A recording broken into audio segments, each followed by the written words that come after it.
Hi, You I'm go first. Hi, I'm Jared, Hi, I'm Madi. and we're from the Broken Seal. And today we're going to be doing a review of my father's work. As of the review, the app has come out, not on Android yet, which is one of the reasons why we don't have a review of the app itself. I did get the Kindle version. I just really don't want to use it, so I'm kind of holding out hope.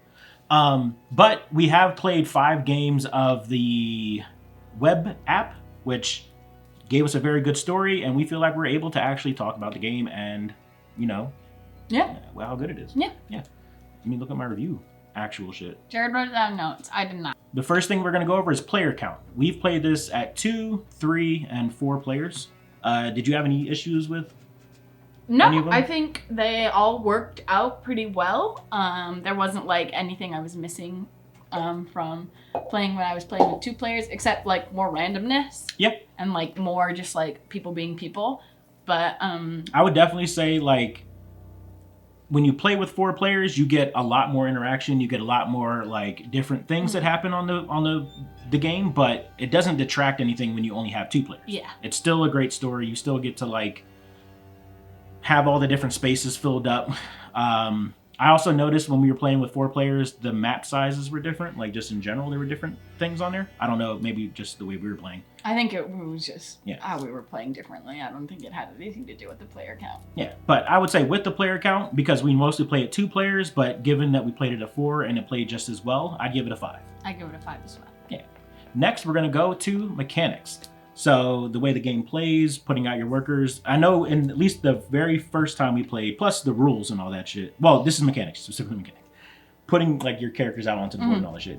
How do you feel about that? It was simple. You knew where you were going and you knew what each place gave you back. So I'd give it a 5. Okay. I know that there's been some people online, like especially now that the app has come out, a lot of people on Board Game Geek have been, asking questions and everything. A lot of people have difficulty understanding differences between like spouse and servant. But for me, it was fairly simple, especially after we had played like a full generation, like of which character does what. So mechanics are very simple. I sometimes wish you could get more when you did things, but at the same time, the little bit that you get from when you do things require or force you to do other things to get more resources. So I like it. So mechanics also gets a 5 for me. Next, we're going to go to setup and tear down and time to play. Now, this is the only part where I'll say it gets a little like dicey. The actual time that it takes to play is roughly like an hour per generation. Mm-hmm. I would still give it a 5. I would still give it a 5. I think that it's not unnecessary time that you're using. Yeah. It is all like you're doing something throughout all that time. And even like waiting for other people's turn, you're still like strategizing and stuff like that. So I personally don't think that an hour each generation totaling up to 3 hours for the game, I don't think that is too much for this game. No. Especially because you're doing stuff and you feel engaged the entire time. And they even make it like you can stop in between generations. Like Yeah. you can finish generation 1 and say, okay, we'll come back later to this. So that way, like the first time we played 1 generation, then we played 2 generations the next day, and then immediately played all 3 generations like an hour after that because we loved the game. I understand that the time length won't be for everyone. I also understand, some people have issues with knowing specifically where things are because each scenario comes in a box. And there's specific things in the box for that scenario. And even when we played, we were looking for things and it wasn't super clear what it was, but it never detracted and I wouldn't take away points for it. So I would still give it a 5 for setup, tear down, and time to play. So next, we're going to go into the theme or the aesthetics of the game. And for this one, this gets a resounding 5 for me. For me as well. Yeah, because this makes me feel like when we played the Cost of Disease, it made me feel like I was an aristocrat living in a small city. It really puts you into the game. Yeah, plus we have the Kickstarter version, so like we had all of the upgraded materials. We went ahead and did a craft project. Mm-hmm. Where we filled all of our potion bottles with different things, and we had a lot of fun with that, which when we played made me feel like special when we pulled out different ones. So plus the way this game is written, it's supposed to be in the vein of, Frankenstein and Dracula and all the other different like Van Helsing kind of books, like the old 18th century books. That's why they use the language they use. That's why it's so verbose, all that kind of stuff. A lot of people I've seen complained about that. Yeah. For us, reading all of it really put us into the mindset exactly of the game. Yeah. Even when they use words that, like, if they're not commonly used words in today's era, it's still like, it was like, cool, that's an old timey word. So 5s for the themes and aesthetic.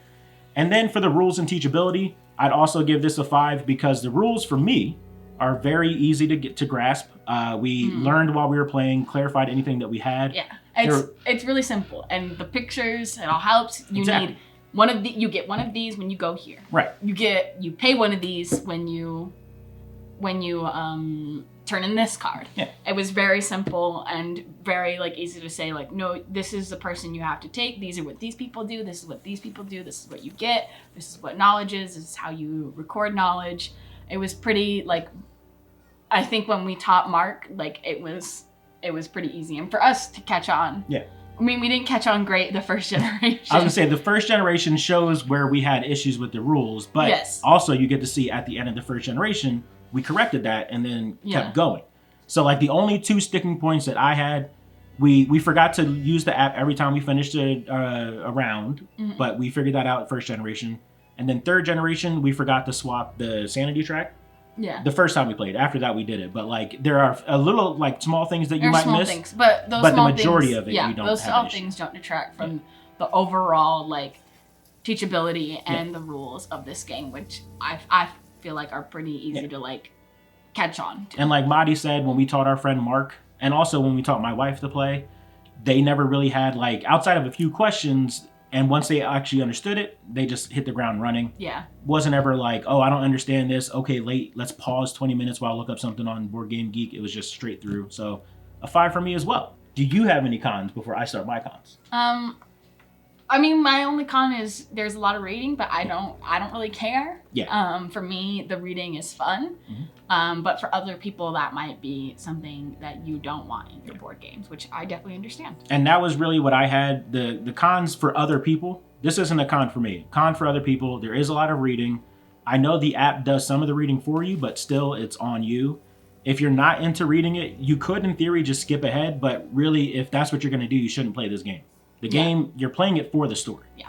So if you're not able to give the story its due, I would say go to another game or wait until you had enough time to read out everything to get people who are in that mindset. Because if you can get 2, 3, or even one other person who wants to sit down and say, I'm ready to play an 18th century game where we're scientists just doing crazy shit, then you'll have an amazing time playing this game. Agreed. So if you couldn't have told, or if you, wow, I can't ever say that right. Every time I do this, I have to edit that right. Tell. If you can't tell, we love this game. We do. We gave it a 5. It's just an all-around great game. Hopefully, so we have 2 other scenarios that we haven't yet played because I'm still holding out for the Android app.